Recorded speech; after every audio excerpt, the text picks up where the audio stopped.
कधीतरी असं होतं की घरात भाजीच नसते. अशा वेळी उकडलेल्या बटाट्यापासून आजची आपली कुवळची रेसिपी लगेच तयार होते. उकडलेले बटाटे सोलून घ्या. फोर्कच्या मदतीने बटाटे व्यवस्थित मॅश करा. यात बारीक चिरलेली हिरवी मिरची, बारीक चिरलेला कांदा, खवलेलं खोबरं, चिंचेचा कोळ, बारीक चिरलेली कोथिंबीर आणि मीठ घाला.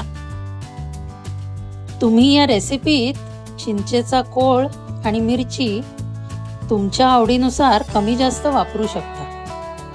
मिश्रण हाताने व्यवस्थित एकत्र करा. डाळ भाताबरोबर किंवा पोळी बरोबर खायला हा भाजीऐवजीचा एक छान पर्याय आहे.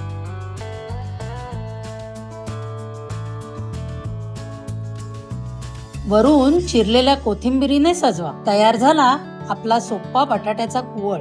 रेसिपी आवडली असेल तर लाईक करा, शेअर करा आणि चॅनलला नक्की सबस्क्राईब करा. थँक्यू.